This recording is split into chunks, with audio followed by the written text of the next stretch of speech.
बिस्मिल्लाहिर्रहमानिर्रहीम। अस्सलाम वालेकुम। मैं हूं आपका मेज़बान वसी शाह और आप देख रहे हैं ज़बरदस्त। नाज़रीन, आज ज़बरदस्त में अपने अपने शोबे के दो बहुत ही टैलेंटेड, काबिल और मकबूल लोगों ने हमें ज्वाइन किया है। पहली जो मेरी मेहमान हैं वो हिप्नोथेरेपिस्ट हैं, न्यूरो लिंग्विस्टिक प्रोग्राम की ट्रेनर हैं, NLP ट्रेनर हैं और एस्ट्रोलॉजर हैं, से मुख्तलिफ शोबों में काम कर रही हैं। हमारे साथ मौजूद हैं सादिया अरशद साहिबा।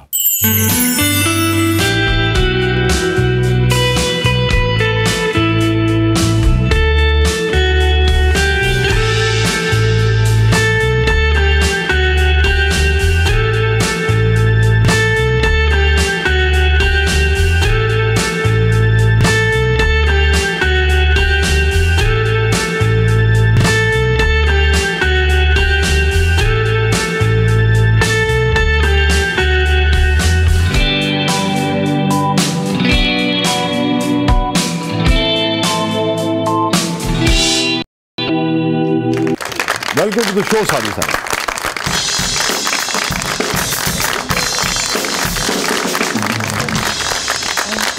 Thank you for coming. Please खुशी रखिए। और नाज़रीन, जो दूसरे हमारे मेहमान हैं वो एक अवामी फनकार है। 35 बरस से स्टेज हो, फिल्म हो, थिएटर हो, वो हर शोबे में अपनी महारत जो है उससे आपकी मोहब्बतें समेट रहे हैं।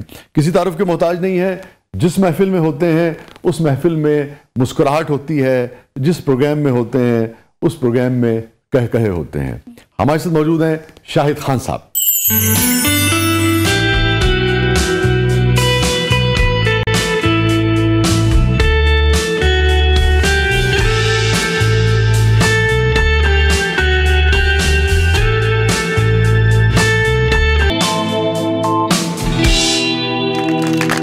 Welcome to the show Shahid साहब।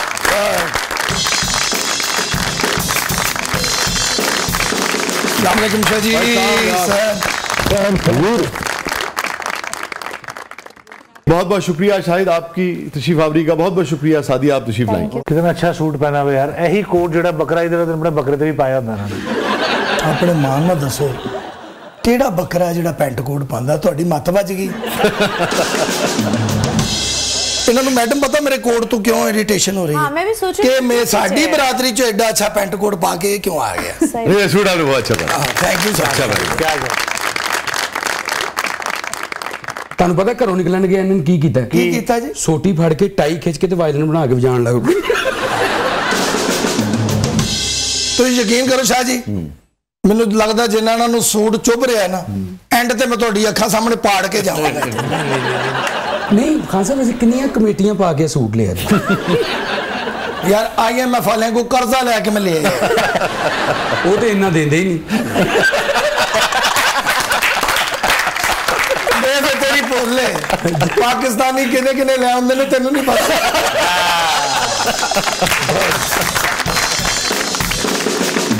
अच्छा, ਤੁਹਾਨੂੰ ਪਤਾ ਜਦੋਂ ਖਾਨ ਸਾਹਿਬ ਨੇ सूट लिया मर गए भाई, सूट ही मर गया। ਉਸ ਤੋਂ ਪਹਿਲੇ ਇੱਕ ਤਿਜੋਰੀ ਲਈ ਉਹਦੇ ਚ ਜਮਾ ਕਰਦੇ ਸੀ ਕਿ 100 ਹੋ ਗਈ, 700 ਹੋ ਗਈ, ਲੌਕ ਕਰਨੀ। ਉਹਦੇ ਲਈ ਇੱਕ ਚੌਕੀਦਾਰ ਰੱਖ ਲਿਆ ਸੀ। ਉਹਨੂੰ ਹਲਾ ਕੇ ਕਹਿੰਦੇ ਸੀ ਜਾਗਦਾ ਰਹੀ, ਮੈਂ ਇਹਨਾਂ ਪੈਸਿਆਂ ਦਾ ਸੂਟ ਲੈਣਾ।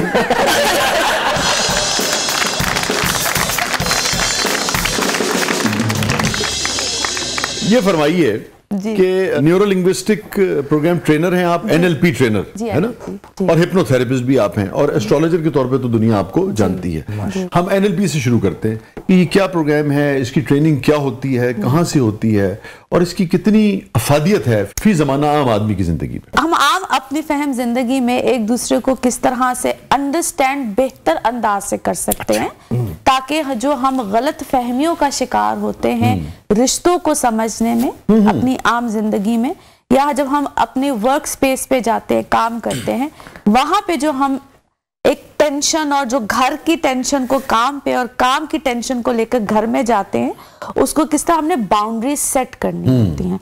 बेसिकली हम बाउंड्रीज को सेट नहीं कर पाते हैं, जिसकी वजह से हम एक एज ए इंडिविजुअल खुद हर वक्त डिस्टर्ब रहते हैं, फिर हम दूसरों को से डिस्टर्ब करते हैं और हम मुतमईन नहीं हो पाते। बेसिकली जो हम अपने अंदर इत्मीनान ढूंढ रहे होते हैं वो हमारे पास ही होता है। तो न्यूरो लिंग्विस्टिक प्रोग्राम जो है ये इसमें क्या मदद कर सकता है? जिस तरह हम पहले गुफ्तगू कर रहे थे। हाँ जी, जिसमें सिर्फ मेरा सूट डिस्कस हो रहा था जी जी कि मुझे सूट नहीं किया। माशाल्लाह आपको बहुत सूट किया था, मैं तो कहूंगी बल्कि बहुत से लोगों को समझना चाहिए और अंडरस्टैंड करना चाहिए पर्सनालिटी को कैसे डेवलप और अच्छा किया जा सकता। मैं तो ये बात कहूंगी। Thank you. और ये बंदे ने कोर्ट के अंदर 6 जेबां बनवाइयां होंदी। लंगर दी गल खट्टी तो नहीं निकलेगा जी। जो हंसाने वाले बहुत ज्यादा लोग होते हैं वो अंदर से समटाइम्स बहुत ज्यादा गमगीन होते हैं, जिनको सैड सोल। गमगीन नहीं होंगे मैडम, परेशान होंगे ने। क्यों? कि लाख रुपए का सूट पाया, कोई चीज ही ना उतरे गए, निशान पै जाए। ਇਹੋ ਜਿਹਾ ਬੰਦਾ ਸਾਲਣ ਖਾਂਦਾ ਨਾਲ ਦੇ ਤੇ ਵੀ ਪਾ ਦਿੰਦਾ ਨਾ। ਤੁਹਾਨੂੰ ਪਤਾ ਇਹਨਾਂ ਨੇ ਕੋਟ ਦੇ ਪਿੱਛੇ ਜ਼ਿਪ ਵੀ ਲਵਾਈ, ਖੁੱਲਾ ਵੀ ਕਰ ਲੈਂਦੇ ਨੇ।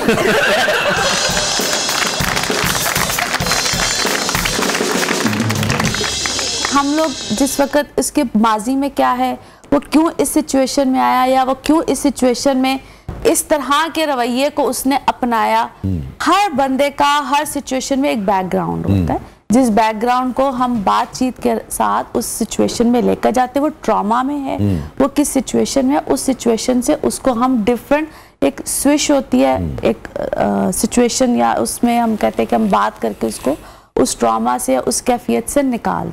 ये एक डिफरेंट लोगों को जो NLP ट्रेनर है उनसे राब्ता करना चाहिए।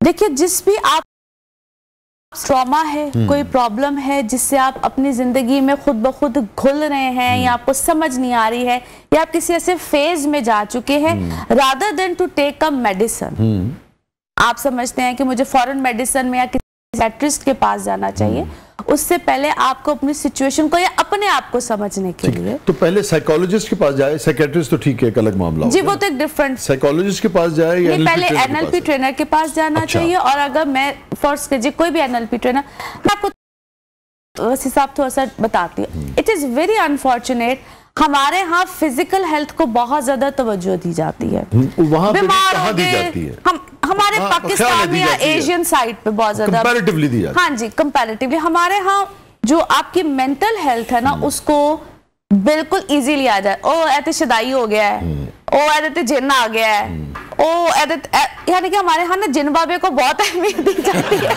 It is very unfortunate. किसी को कुछ भी छींक भी आ जाएगी, ओ ऐसे जादू हो गया, ऐसे तवीज पे आ गई। मैंने अक्सर ये इस चीज को बहुत हाईलाइट किया है कि जिसको कोई प्रॉब्लम होगी, मोहब्बत में नाकामी है, फलाना है, ढमकाना है, तवीज हो गया है, कारोबार नहीं चल रहा, तवीज पे आ गया। आई मीन फॉर गॉड से ये बातें करना पता नहीं हमारे यहाँ कब बंद होगी, क्योंकि हमारे यहाँ जब ये बातें होती हैं तो ऐसे तवीज धागों वालों की बड़ी चांदी होती है। मैडम को ऐसा बंदा भी तुहाडे को आंदा जिहड़ा आके कहे मेरा मैदा काम नहीं कर रहा, मैं अगे 3 रोटियां खांदा सी, हुण 8 खाण लग पिया। जिस वक्त आपको कोई भी प्रॉब्लम या कोई भी चीज हो, या आप किसी भी ट्रॉमा से गुजरे, क्योंकि आपके पास में, आपके माजी में, आपके बचपन में आप किसी ऐसे हादसे से, चीजों से निगलेक्टेड चाइल्ड होते हैं, वो माँ बाप को समझ नहीं आ रही होती कि उन्होंने बच्चे को कहीं ना कहीं, वो बच्चों को ऐसा लगता है कि वो मैं निगलेक्ट हूँ, लेकिन माँ बाप समझते हमने बच्चों को इक्वली रखा हो। कोई ऐसी चीज, कोई ऐसी परेशानी से बच्चा गुजरा जरूर होता है, वो बड़ा हो जाता है, वो खुद बच्चों का बाप बन जाता है, लेकिन वो कहीं ना कहीं माइंड में चीज रह गई होती है। फिर वो उसका, अब उसको गरज कह लीजिए या उसने होल्ड किया होता है, वो किसी न किसी सूरत में बाहर निकल रहा होता है। लेकिन जैसे फ्रॉइड कहता है कि जो आपका जो कॉन्शियस है वो तो बहुत ही कुछ परसेंट है, 10% हार्डली, और चंद % ऊपर है, बाकी सारे का सारा सब कॉन्शियस है। उसको कैसे 3 सेशंस में आदमी निकाल सकता है? क्योंकि आदमी जो कुछ उसके अंदर होता है खुद भी नहीं जानता कि अच्छा ये कुछ मेरे साथ बीता था और उसकी वजह से ये मेरा बिहेवियर। इसमें ही NLP के में ही मैं इनडायरेक्ट हिप्नोसिस को लेकर आती हूँ, क्योंकि मेरा शोबा ऐसा है ना, मैंने आपको बताया। मैडम ये हिप्नोसिस क्या होता है? देखिए, ये मैं आपको थोड़ी सी कैफियत बताती हूँ। एक तो ये जिस तरह है कि शाह साहब बैठे हैं, ठीक है, और मैं इनको, जिस तरह आजकल हमारे यहाँ बड़ा एक फ्रॉड चला हुआ है, मैं तुम्हें सुला रहा हूँ, तुम घंटी की आवाज सुनो, टन टन टन, मैं 10 तक गिनूंगा, टन टन टन, और वो एकदम से हमारे यहाँ ये ओपन चैनल्स में भी होता है, ठीक है, और वो गिनते हैं 1 2 3 और बंदा अचानक से सो जाता है। इसके लिए एक कैफियत होती है, बड़ा पुरसकून माहौल चाहिए होता है, और स्टांस की फॉर्म में उसको लेकर जाना कहते हैं। ये ऐसे नहीं होता कि यहाँ पे बैठे बैठे मैं इस तरह का माहौल क्रिएट करूँ और अगला स्टांस की फॉर्म में चला जाए। यकीन कीजिए मैक्सिमम शोज में ड्रामा होता है, दैट इज ऑल फेक, तो ड्रामेबाजी हो रही होती है। शादीशुदा बंदे ना हिप्नोसिस कर सकते हो तुसी?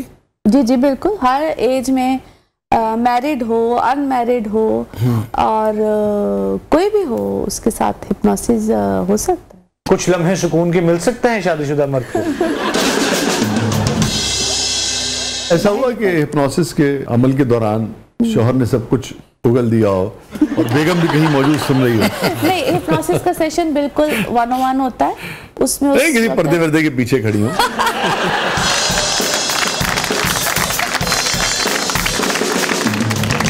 और जो एक अच्छा कंसल्टेंट होता है वो चाहे किसी भी फील्ड में हो, एक तो वो प्राइवेसी रखता है, बातों को अपने तक रखता है, पब्लिक नहीं करता है कि मेरे पास ये आया, मेरे पास वो आया, मेरे पास फलां आया। तो किसी की प्राइवेसी रखना और उसकी इस प्राइवेसी को रिस्पेक्ट देना, ये हर शोबे में जो भी होता है, हर शोबे में मेरा ख्याल है कि ये बहुत इंपॉर्टेंट चीज होती है, क्योंकि कोई भी हो उसकी एक प्राइवेट लाइफ है, वो चाहे पब्लिक फिगर है, वो चाहे कॉमन पर्सन है, ये बहुत जरूरी होती है। हिप्नोसिस के किसी अमल के दौरान आपका कोई बहुत डिफरेंट तजुर्बा हुआ हो किसी क्लाइंट के साथ? मसलन कोई शौहर आया और वो धाड़े मार मार रोना शुरू हो गया, यानी कि उसकी वाइफ ने उसे चिटनोसिस लगाए हों।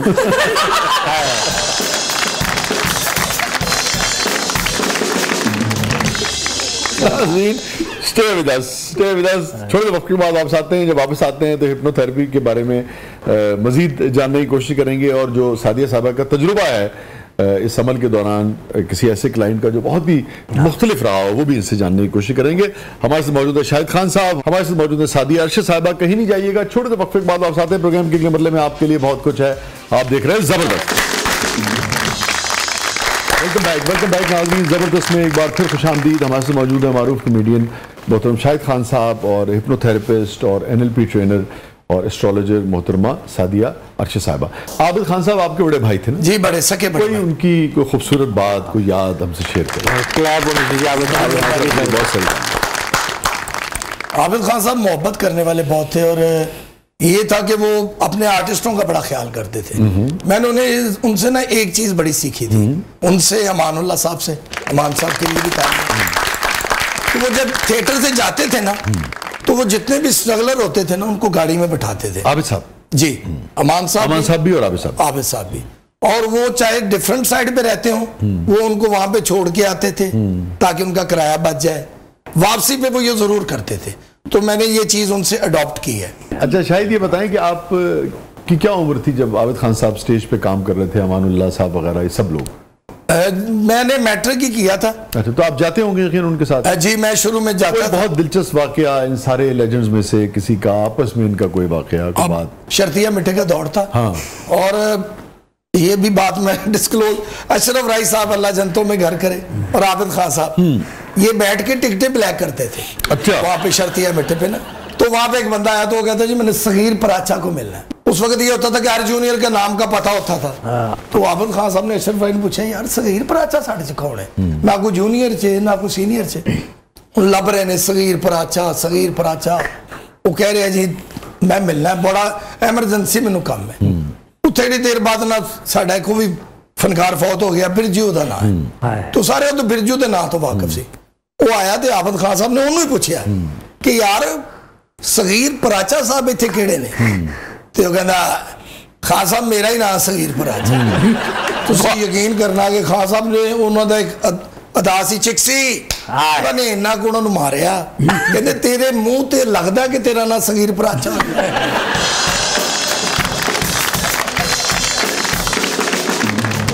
शर्मा ये बताइए, आपसे कोई राब्ता करना चाहे या जो NLP ट्रेनर्स हैं पाकिस्तान में, तो क्या चार्ज करते हैं आप लोग एक सेशन का? देखिए इस पे ना आपका बहुत टाइम, एनर्जी, बहुत चीजें लगती हैं। आप समटाइम्स उसको पहले सेशन में, मैं अगर हिप्नोसिस की बात करूं तो लोग समटाइम्स पहले सेशन में उस ट्रांस की फॉर्म में वो आते हैं आपके पास बड़े शौक में और वो आपको चैलेंज देते हैं, करो जी सानू हिप्नोटाइज करो। मैं तो यहाँ पे इस तरह की चीजों को भी फेस किया। वो चैलेंज का मतलब मैं कहती जी this is not a fun part. हाँ, मजाक थोड़ी है, वो फन पार्ट वो तो यहाँ पे चैलेंज होता है और तुसी सन करके वो खाओ जी, सितान मान जाइए। पाकिस्तान है ऐसे लिखिया होंगे खंबे तो 440 वोल्ट तो फिर थले बर्फ लाई। वो है ही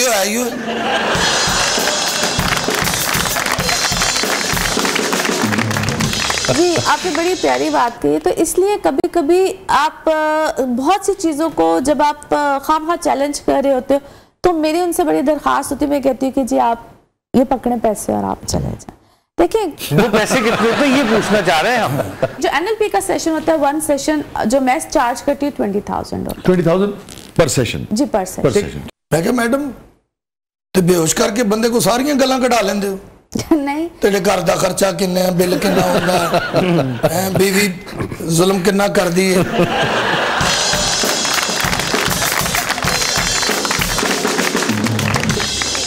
हिप्नोसिस पे आपको एक शेर सुनाता हूँ बड़े। हाँ हाँ, ये मक्र है कि होश में आया हुआ हूं मैं। वाह, ये मक्र है कि होश में आया हुआ हूं मैं। हाय कुछ देर कबल होश से जाना फरेब था। वाह, बहुत अच्छा, क्या बात। होश और बेहोशी की कैफियत है ना? कैफियत। तो ये हिप्नोथेरेपिस्ट ही समझ सकता है कि वो क्या होती है, क्या होती है। तो रिदा, हम बढ़ते हैं अपने सेगमेंट की तरफ। अब हमारा सेगमेंट है मेरा कुछ सामान, तो आइए बढ़ते हैं जादुई संदूक की तरफ। ਇਹੋ ਜੀ ਕੁੜੀ ਸਮੁੰਦਰ ਤੇ ਖਲੋ ਕੇ ਗਾਣਾ ਗਾ ਰਹੀ ਹੁੰਦੀ ਜੇ ਇਥੋਂ ਕਦੀ ਰਾਵੀ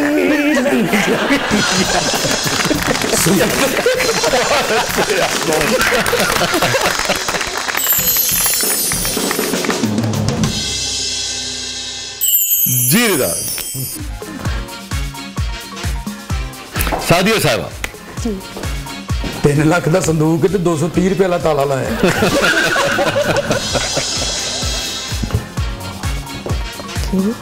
अच्छा जी, के वाओ, क्या बात। बहुत सी चीज़ों को याद कर, क्योंकि मैं बहुत देर तक इस तरह का है, मेरे पास काफ़ी बड़ा था, लेकिन मैं बहुत पैसे जमा करने वाली हमेशा अपने घर में, और बहुत बड़ा कैश बॉक्स। और जब वो पैसे जमा हो गए, मुझे अभी भी याद है कि सेव तो मैं करती थी, लेकिन जब किसी को देने होते थे ना पैसे, तो मुझे कभी भी हेजिटेशन फील नहीं होती थी। और यानी बचपन तो पैसे इकट्ठे कर रहे होते, वो आज तक आदत चल वेरी गुड। कह लीजिए, लेकिन देने में भी मैं सबसे पहले देती। तो मुझे याद है कि मेरे अब्बू ने मुझे एक दफा जान लगे मैंने हम दे के जाना। आप एक काम कीजिएगा, इसको तोड़ेंगे और जो निकलेगा आप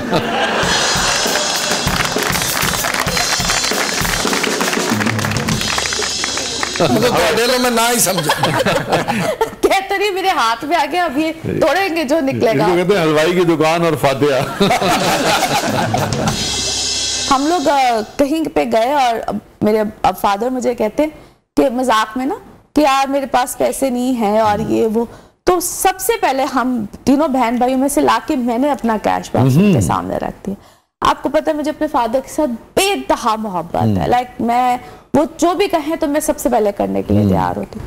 और आज के दिन में भी मेरा ख्याल है कि मेरे अंदर यही आदत है कि वो कुछ भी कहें तो सबसे पहले आई एम रेडी के लिए। तो मुझे इस चीज ने वो रिमाइंडर दिया और बड़ा खूबसूरत रिमाइंडर आया। सादिया जी कभी इंज होया कि गल्ला तुसी पाया होवे ते तोड़ किसी भैन भरा ने लिया होवे वो भी तोड़ ले तो ਤੁਹਾਡੇ ਕੀ ਫਿਰ ਬਹੁਤ ਹਿਚਕੀਆਂ ਲੱਗ ਜਾਂਦੀ ਮੇਰੇ ਉਹਦੇ ਚ 60 रुपए ਸੀ।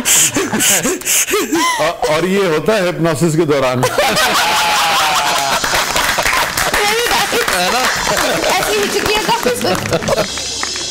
जैसे एक जनरेशन थी जो शायद जानती ही नहीं थी, जैसे बहुत सारे जो जिस्मानी अमराज हैं उसका बाज़ औक़ात लोगों को पता ही नहीं होता और वो उसके साथ ही दुनिया से चले जाते थे एक ज़माने में। जी जी, जैसे इवन डायबिटीज थी, ब्लड प्रेशर था, एक ज़माने में हमारे यहाँ उसका इल्म ही नहीं होता था लोगों को, जबकि वेस्ट उसमें बहुत आगे निकल चुका था ना। हमारे यहाँ वो आलात भी नहीं आए थे जो उनको गेज कर सकते, उनके टेस्ट कर सकते।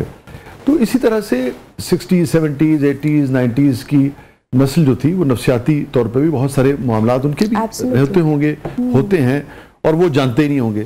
अब जैसे ये जो बच्चे आपस में बुली करते हैं, जो बच्चों के बहन भाइयों के सिबलिंग्स के जो इश्यूज होते हैं, ये कितने अहम होते हैं? या जैसे हम लोग समझते थे कि नहीं क्या फ़र्क पड़ता है यार, अगर बहन ने भाई को कुछ कह दिया, भाई ने स्कूल में कुछ कह दिया, बुली हो गया तो कोई फ़र्क नहीं पड़ता, या स्टिक कर जाता आदमी उस पर। ये इतना इम्पोर्टेंट और बेसिक इस वक्त ये इशू बना हुआ है। और आप देखिए अभी भी, मैं अभी आज की ही बात है, मैंने एक जो मेरा फ़ोन सेशन था और वो बात ही ये थी कि वो पेरेंट्स को पता ही नहीं चला कब वो बच्ची अपने बहन भाइयों के हाथों बुली होती रही या क्या होता रहा, आखिर का वो घर छोड़ के चली।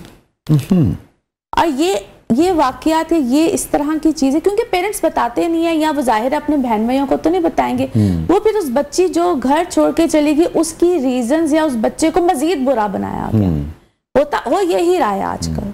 उसकी वजूहात किसी ने जानने की कोशिश नहीं की, और जब मैंने रियलाइजेशन दिया, जब सेशन हुआ, जो भी बात हुई, फिर उनको वो रियलाइजेशन, क्योंकि देखिए हमारे यहाँ ना झंझोड़ने के लिए कोई नहीं है, झंझोड़ता कोई नहीं है।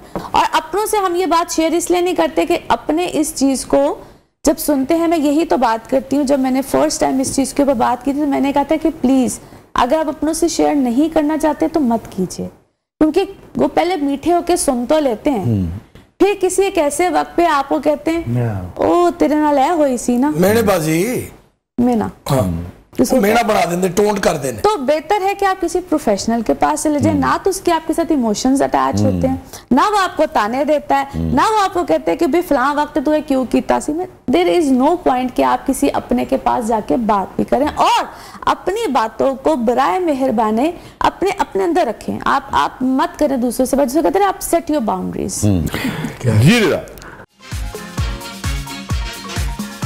ये जो कुछ स्विमिंग पूल से छाल मार के ना कह रही होंगी वो इसमें तो पानी नहीं था, अब क्या करूं, बाजू किससे जुड़वाऊंगे। शुक्र है सर के बल मारी। जी अल्लाह खैर करे।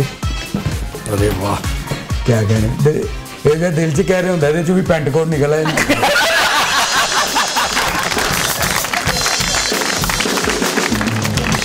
लो जी, इस गेंद ना तो बढ़िया याद है। हाँ गेंद, क्या बात। क्रिकेट बचपन से जी इसी गेंद से आगाज किया है। वाह। बल्कि बनाई दी सी टाकियां लैके ना तो टेप लपेट हाँ तो उन्हें खिद्दू कहते सी जी, खिद्दू और ना खेडते होंगे सी। फिर टेनिस बॉल आई, फिर टेप बॉल। मैं शाह जी बहुत अच्छी क्रिकेट खेली है माशाल्लाह। मैं अंडर 19 तक गया वा। 89-90 जी टीम बनी सी, बासत अली साहब फर्स्ट टाइम उसके कप्तान बने थे। मैं उसका हिस्सा था। अंडर 19 थी ना वो? जी जी जी जी। अच्छा। मुश्ताक साहब, इंजमाम साहब, अच्छा ये मेरे टीममेट थे। मैं इनके साथ ही सिलेक्ट हुआ था। अच्छा। फिर किरण मोरे इंडिया के, सुनील कोला, अजय दजेदा, वो हमारे साथ इधर खेलने आए थे। तो गुजरांवाला जो टेस्ट हुआ था ना जी, 4 दिन का होता था अंडर 19 का टेस्ट, तो उसमें मैं सिलेक्ट था। बस 35 स्कोर किया तो बारिश ही नहीं हुई अपने शहर च, तो ड्रॉ हो गया टेस्ट। अच्छा। तो उस तो बाद ना बोर्ड ने मैंने बुलाया ना मैं गया। तो 35 फर्स्ट इनिंग में किया था आपने? जी पहली इनिंग्स में एज ए ओपनर खेलता था। और 35 स्कोर बहुत कम तो नहीं था? नहीं, वो ड्रॉ मतलब मैं आउट नहीं हुआ था। बारिश हो गई और 3 दिन फिर बारिश। अच्छा 3 दिन बारिश। फिर उसके बाद क्यों नहीं आपको मौका मिला? सर इन्होंने जिद की थी कि मैं पेंट कोट पा के खेलना। 2 टर्म से प्यार किया, एक्टर क्रिकेटर। या तो बंदे के पास पैसा हो या बंदे के पास सिफारिश हो। अगर आप कहना कि मेरिट पे आप चले जाएं किसी जगह पे तो वो इम्पॉसिबल है। और आपको लगता है आपके साथ ज्यादती हुई? तकरीबन यही समझता हूं कि अगर मैं आज एक्टर ना होता तो क्रिकेटर होता। मतलब मुश्ताक साहब आप भी मिलते हैं तो मेरे निक्स नेम से बुलाते हैं मुझे। इंजमाम भाई जब भी मिलते हैं वो तो जब भी मैंने कहते हैं तेरा मेरा मुंह बड़ा मिलता है। मैं कहने भाई तुसी भी रोटी खा के अपना हाल बुरा किया है। अरे कोलीग्स थे आप? हाँ जी, बड़ा प्यार रहा जी उनसे। और जितने देखने आते हैं जितने भी हमारे क्रिकेटर, तो उनको पता है। ये पिछले दिनों आसिफ अली साहब आए थे, इमरान नजीर साहब, अब्दुल रजाक साहब, ये बड़े अच्छे दोस्त उस हिसाब से आपसे तो जूनियर हुए ना ये सारे? हाँ जी हाँ जी, आपसे तो जूनियर। ये आते हैं, इनको पता है। लौट है ना इंजमाम साहब? जी जी। क्या खबर आप खेल रहे होते बाद में? अल्लाह जाने, एडे पुराने ने उदो क्रिकेट हाथ ना खेडी नहीं सी।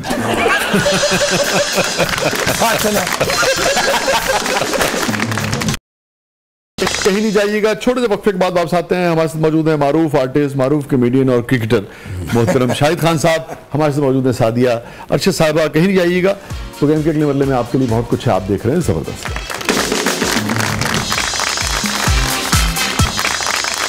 वेलकम बैक नाज़रीन। जबरदस्त में एक बार फिर खुशामदीद। और शाहिद साहब और सादिया साहबा, हमारा सेगमेंट है कैथारसिस।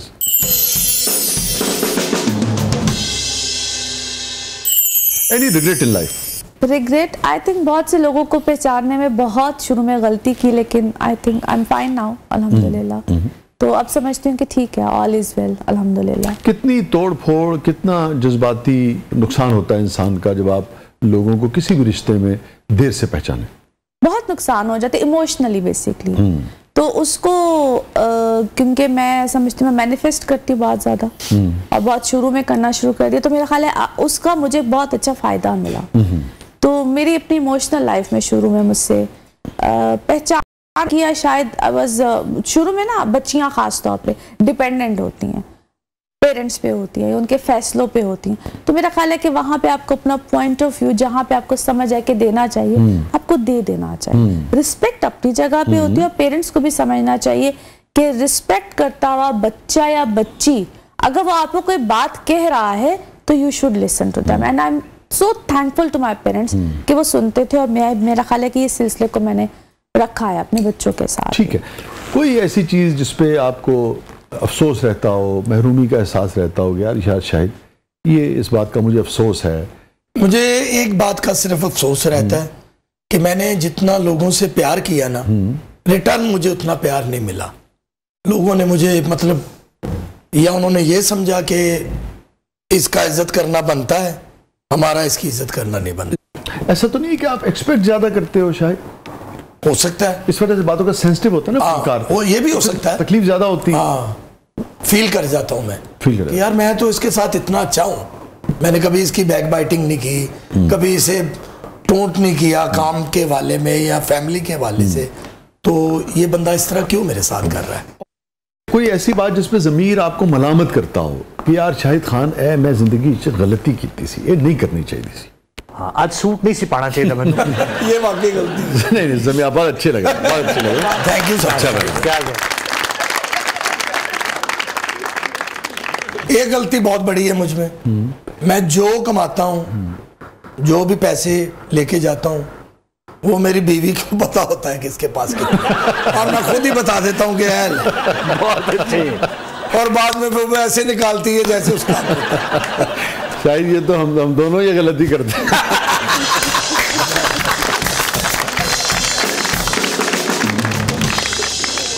शादी अरशद की जिंदगी का सबसे गमगीन लम्हा? मेरे जब वालिद साहब बीमार हुए थे तो वो मेरे लिए शायद, क्योंकि उनको मैं अपने बहुत करीब समझती हूँ, पेरेंट्स दोनों ही बहुत करीब हैं, लेकिन फादर मेरे बहुत करीब हैं। शाहिद साहब, सबसे गमगीन लम्हा आपकी? पिछले दिनों मुझसे बड़े भाई की डेथ हुई। ओहो। बड़ा उनसे प्यार था, बड़ी मोहब्बत थी। जाहिद साहब की डेथ हुई तो फिर वो मेरे लिए एक बिल्कुल ही अभी तक ना भूलने, 1 साल हो गया उन्हें, तो वो नहीं मैं भूल पाता, उससे निकल ही नहीं पा रहा मैं। तो बड़ा मुश्किल है मेरे लिए लम्हा अभी तक, क्योंकि पूरी फैमिली का उस बंदे अकेले ने बर्डन उठा रखा था, इवन देन मेरा भी। तो उनके जाने के बाद मुझे फील हुआ कि ये वो बहुत बड़ा बंदा था और जो मुझे भी समेट के साथ लेके चलता था।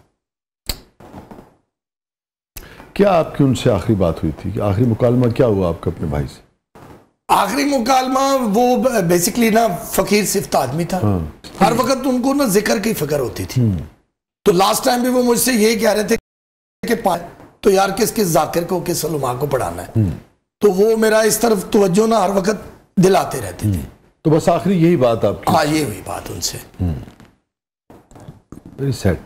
और आबिद खान साहब सबसे बड़े थे आप लोग? जी, आबिद खान साहब सबसे कितने बहन भाई आप? मैं सबसे छोटा हूँ, 5 भाई थे, 3 बहनें हैं। हाँ, तो मैं अकेला रह गया हूँ उनकी डेथ के बाद। 4 भाई फौत हो चुके हैं। 4 भाई फौत हो गए? जी जी जी। और सारे 50 to 60 के अंडर।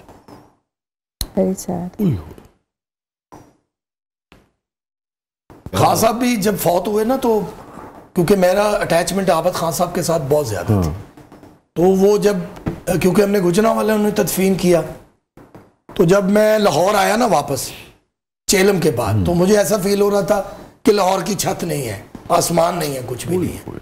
मैंने इतना अलोन अपने आप को फील किया उस वक्त भी। उसके बाद भाई फौत हुए सारे, लेकिन जब जाहिद भाई फौत हुए ना मेरे, तो उसके बाद मैं बड़ा अलोन समझता हूँ अपने आप को, अकेला फील करता हूँ।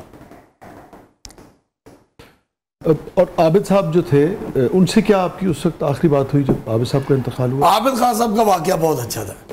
मुझे फोन आया मरी में, उस वक्त ये फोन नहीं होते थे जी, दूसरे हुआ करते, PTCL होता था, तो वो अलमरा मरी आर्ट्स काउंसिल में फोन आया, तो वही राब्ता होता था। ठीक है, या आप वहाँ परफॉर्म कर रहे थे? हाँ जी, मैं मरी में फोन कर रहा था। ठीक है, तो वहाँ पे बूथ पे जाके ना कॉल करना पड़ती थी, तो मुझे कॉल आई तो मैं अटेंड नहीं कर पाया।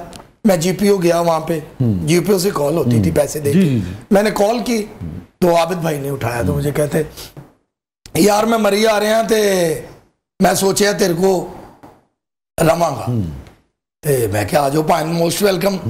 तो वो होटल का नाम था ब्लू स्टार। तो मैंने कहा जी मैं तो उत्थे ही ठहरे हाँ, तो कहते हो आबिद खान हम उत्थे ठहरेगा। मैं कहा फिर इंजे मैं कपड़े भेज देना ਤੁਹਾਡੇ ਲਈ, मजाक ना, मैं क्या कपड़े भेज देना ਤੇ ਤੁਹਾਨੂੰ अच्छा होटल ਲੈ ਦਾਂਗਾ। ਕਹਿੰਦੇ ਬੇਟੇ ਮੇਰੀ ਜ਼ਿੰਦਗੀ 'ਚ ਤੇ ਤੂੰ ਨਹੀਂ ਕੱਪੜੇ ਵੇਚਦਾ, ਬਾਅਦ ਦਾ ਮੈਨੂੰ ਨਹੀਂ ਪਤਾ। ਫਿਰ ਉਹ ਮੈਨੂੰ ਇੱਕ ਲਤੀਫਾ ਸੁਣਾਇਆ ਜਿਹੜਾ ਜ਼ਿੰਦਗੀ 'ਚ ਮੈਨੂੰ ਬਹੁਤ ਤੰਗ ਕਰਦਾ। ਮੈਨੂੰ ਕਹਿੰਦੇ ਯਾਰ ਇੱਕ ਇਹੀ ਤੁਹਾਡੀ ਆਖਰੀ ਗੱਲ ਹੈ ਉਹਨਾਂ ਦੇ ਨਾਲ? ਜੀ। ਅੱਛਾ।